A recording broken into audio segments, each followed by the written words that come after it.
Hello అండి అందరికీ. ఏంటి ఇది అనుకుంటున్నారా? దీని పేరు వచ్చేసేసి కాకిబొడ్డు అంటామండి మా సైడు.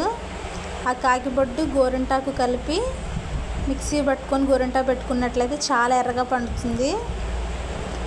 మా చిన్నప్పుడు అయితే మేము గోరింటాకు పెట్టుకున్నప్పుడల్లా ఈ కాకిబొడ్డు వేసుకునే వాళ్ళం. ఇప్పుడైతే అసలు దొరకట్లేదు. మా ఇంటికాడ అయితే ఉందండి, అందుకని కాకిబొడ్డు కలుపుకుంటున్నాను నేను గోరింటాకులో. కొంతమంది నిమ్మకాయ, కొంతమంది పెరుగు కూడా కలుపుతారండి, ఎట్లయినా పండుతుంది. చూసారు కదా, గోరింటాకు కాకిబొడ్డు కలిపి మిక్సీ అయితే పట్టాను.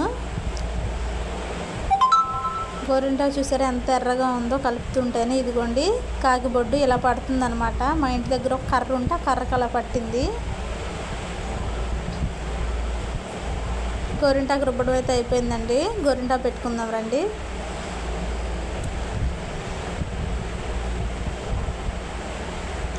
చూసారు కదా, గోరింటాకు అయితే పెట్టుకుంటున్నాను. నేను గోరింటాకు పెట్టడం చూసి బాగా డిజైన్ వేస్తున్నాను అనుకోమాకండి. మనకు వచ్చిందల్లా చందమామ, దాని చుట్టూ చుక్కలండి, అంతవరకు వచ్చు నాకు. చూసారు కదా, చందమామ దాని చుట్టూ చుక్కలు బాగున్నాయండి. ఫైనల్గా అయితే చూడండి ఎలా పండిందో.